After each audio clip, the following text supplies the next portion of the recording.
Well, this person says, I'm struggling with cools and warm colors, knowing when and where to lay them down when using both of them in painting for the best visual result. Well, we'll see if we can put some clarity on that one.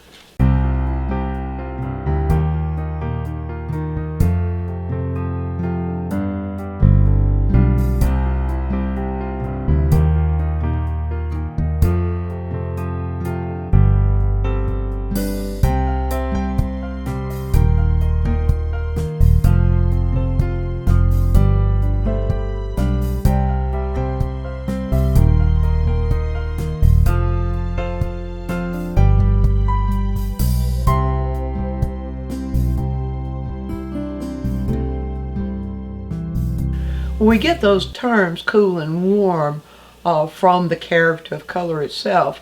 We can always refer to the color wheel to help us define where those categories live.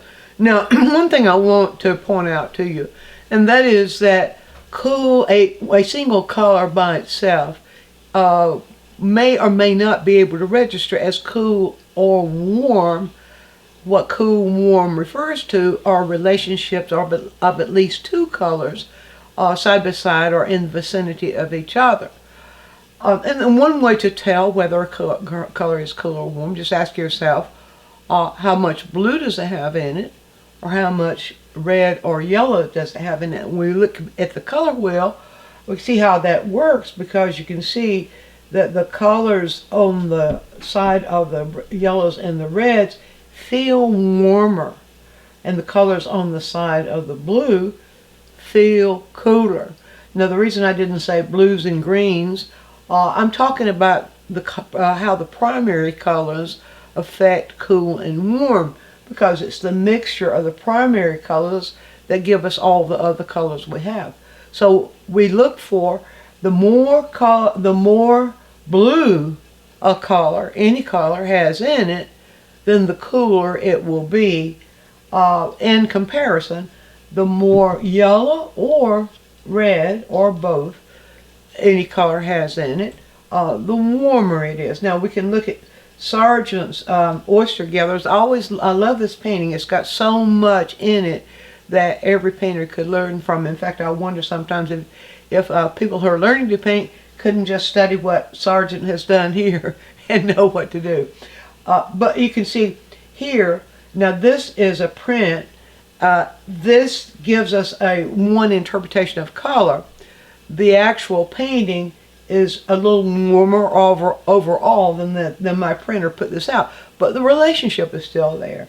So you can see these colors here have more orange, in this case it's more orange or reds in them than this. You see hardly any of those warmer colors in these colors.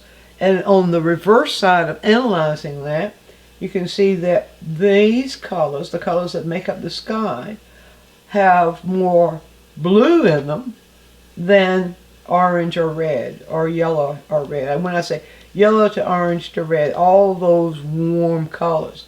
Well, so how do you use those? One thing is we want there to be a little bit more of one than another. If we have kind of an equal amount of cool and warm, the painting feels off balance. It feels ambiguous. It's a little bit hard to detect if you're not used to looking at painting that way.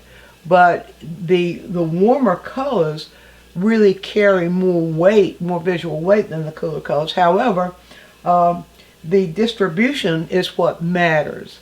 Now, look at what Sargent has done here and how to use those. He has given us a larger distribution in here, in this area, of the warmer colors. In here, in this area, the grays in the clouds are a little warmer than the blue of the sky. Now, why do I say that? Well, I've put up my intensity wheel here to show you that. That area, that blue, the blue of the sky has more blue in it than in the clouds. The clouds are neutral, so if we in order to get those neutrals, we have to add a warm to a cool. So since blue and orange are complements, to get that gray, he would have added the orange, or some version of an orange tube color, into the blue and gotten the gray. And so that warms the gray. So, and from that point of view of temperature, the more desaturated or the less saturated a color is, the warmer it is on the cool side than the more saturated color. So blue, if we're desaturating it, we would add the warmer color to it, and as it gets more and more neutral, it gets a little warmer. So you see the relationship here. This neutral of blue is warmer in temperature than the more saturated version of blue. The reverse happens in the warmer colors. So here's the orange. Now, to desaturate the orange, blue is added to it. Now look at this. It gets cooler then as it gets more desaturated, or as it gets more neutral, less desaturated. All means the same thing. So you can see this version of that orange is actually cooler than the more saturated version. So that's another way to read. So you can see that color reads cool and warm in two directions. The direction of hues, how much blue a color would have in it or not have any in it, or how much of the warms reds to yellows, through oranges to yellows it would have in it. So you see cool and warm work very organically in two directions. So there's one explanation of the way color works in terms of temperature. Now, going back to Sargent, the warmer, these areas down here are warmer, but look what he's done. I've done a blow-up or enlarged version of this section right here for you to be able to see more clearly. We see in what we call alternation. Now, alternation simply means you have a contrast or a difference that has been repeated. And so you can see it right here. We have warm, cool, warm, cool, warm. That's how he used the temperature of the color to show. One thing he's doing as far as describing, he's showing reflection of the sky. But as far as composing the piece, he's interrupted all that warm and made it more interesting. And if you'll notice, if you squint your eyes, all of these are pretty much the same value, where he's done that alternation of warm to cool to warm and so forth. So that's another way. Now, another good use of cool and warm to make things more interesting, or to break up a large color area and make it harmonious with the rest of the painting, is when you're doing things that are in the green range. And people will often talk about something being too green. What they mean is that everything is seen as green when it really needs to have some warm in there. Now, we do have warm and cool versions of green. The warm version is the yellow green, and the cool version is the blue green, or the blue that the green that leans towards blue, and the green leans toward yellow. Well, those are the warm and cool versions of that hue itself. But when painting things like grass or green foliage and things like that, if you can find places where you can interrupt that green with a warmer hue, and it doesn't have to be fully saturated. It could simply be a warmer version of a complement. So you could throw in some of the desaturated version, and you see that in nature, because that often you'll see tree limbs and tree trunks that in hue will be that warmer version. They'll be more in that very desaturated red, orange to orange, and sometimes you see even to yellow orange range. So that thrown into the foliage to break up that solid green is more comfortable to the eye. The eye has a relief between the green, the cool, and the warm interrupting the cool. And so Sargent's done that here. And technically the way you would do that is simply keep the values close if you're doing a solid area like this. Now, if you're doing an area like if you're working foliage, for example, it doesn't really matter, except that you will discover that the warm interrupting the cool, if in closer value, will be less obvious. But nevertheless, the richness of that interruption of green will be there. So that's another way we use temperature in color. We use it to interrupt when you have a large area of a single hue, doesn't matter what it is, then you can use a warmer version, a warmer color than that hue is, and sometimes a warmer or a cooler, an opposite temperature of that color, pretty much in the same value range, and you get a richer interpretation of that color because it's broken up just enough. It's not humdrum. You know, if it's just like in music, if you hear the same tune that's just hummed over and over and over again, you get an earworm of it, and it can become very distracting and very disturbing, very boring.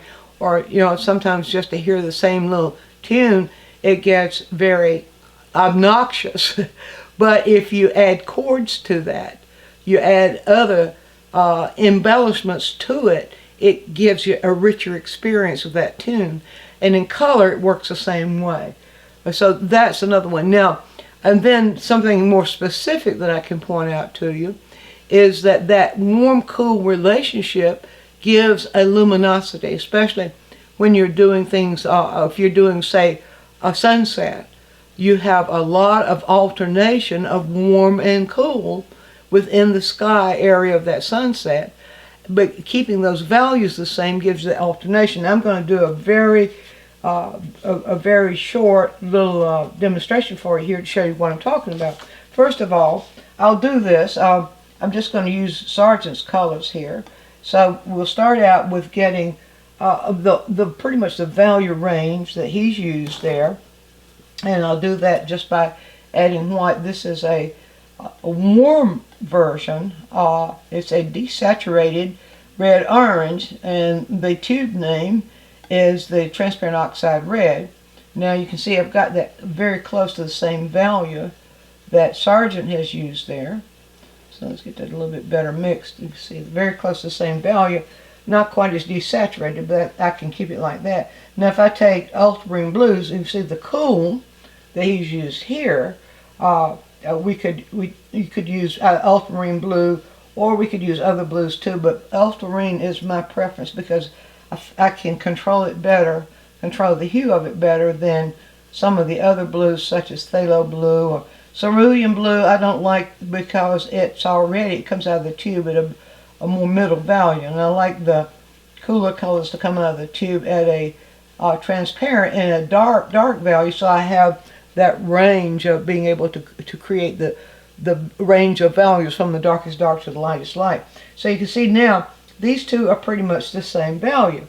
Now let's just put this right here on the palette to show you what I mean by the alternation and the way that we can get that luminosity by keeping the values the same but alternating cool, warm, cool, warm. It could be any cool, warm relationship and it will work.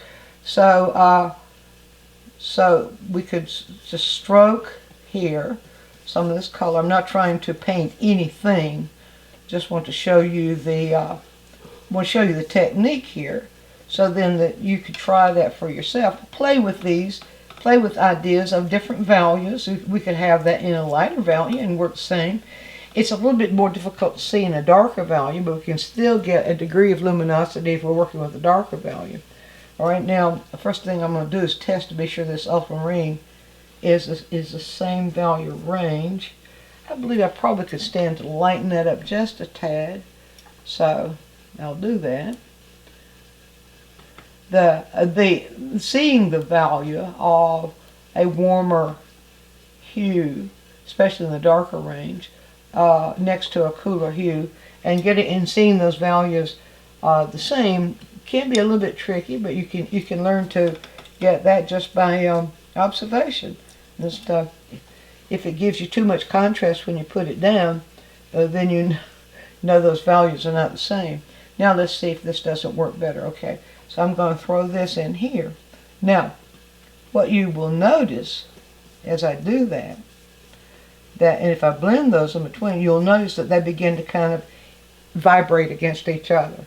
You see, that's a simultaneous contrast that we get when we're doing alternation of opposites, especially when we've got got the value the same in those opposites. We can mix. Some of the colors can get mixed, as I did there when we're blending, but you can see, and let me put the cool at the top and at the bottom, and that's the kind of alternation Sargent did here. And notice that those colors are blended, the edges of those colors are blended as part of what helps that alternation, or helps that luminosity to happen because of the alternation. So get those edges blended there. Now can you see that those are beginning, the orange is enhancing the blue and blue is enhancing the orange, and you can get that feeling of luminosity.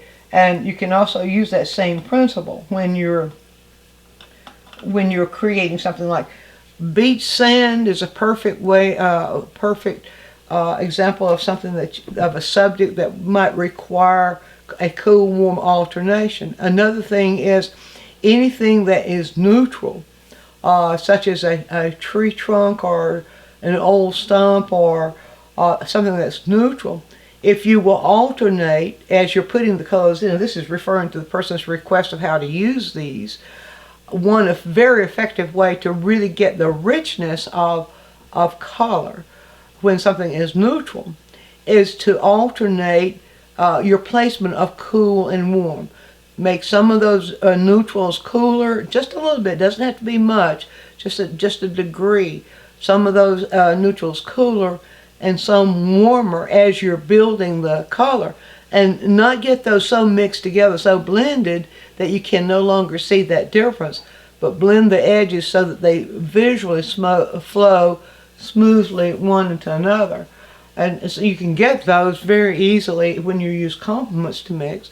That's one reason why using black and white for your grays is, in my opinion, a bad idea, is because you don't have any latitude. Of course you can add color to it, but if you're using complements to get your neutrals, then you've got that ability to lean the color in various directions, get a very little bit of hue into the neutral, and then use those together to describe something that's neutral in color.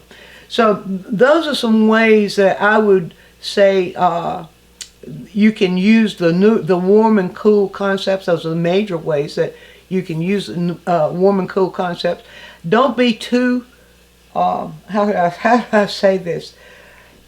If you're being taught some kind of rules, or if you're being taught some kind of rules about warm and cool must do this or that or the other, take that with a grain of salt.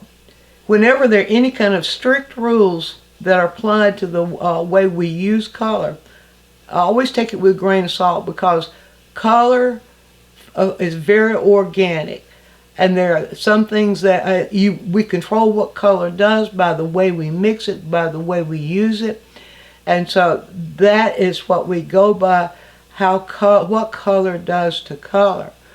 So try some of these, doing some of these things I talked about. I advise going, and I think this is a perfect example of something of an artist painting you can study. There is a website. It's called wikiart.org, wikiart.org, that has artists, all the master artists whose work is not under copyright. All those master artists. Just type in John Singer Sargent, and all of his work will come up. And as you cursor down through his work, you will find the oyster gatherers. I would say it would be an excellent exercise for you to use these little guidelines I pointed out today, and do a study. Only if you do a study of what he's done here with cool and warm, and what he's done in the sky with cool and warm. And then I think you will get the idea, and you can go and study other artists and see other ways, because once you start knowing what to look for, then you'll be able to see it. Be sure and view all of our quick tips. And while you're doing so, subscribe to the channel, click on the bell so you'll always get a notice when we produce a new quick tip, which is every week. And if you have a question, leave it in the comments section and we'll make a quick tip for you. Also, take a trip over to DianneMize.com where I have full-length lessons, downloads, DVDs, lots of other stuff there, some free stuff for you. And while you're there, you can subscribe to the newsletter, and that way you'll always be informed every time we do something new.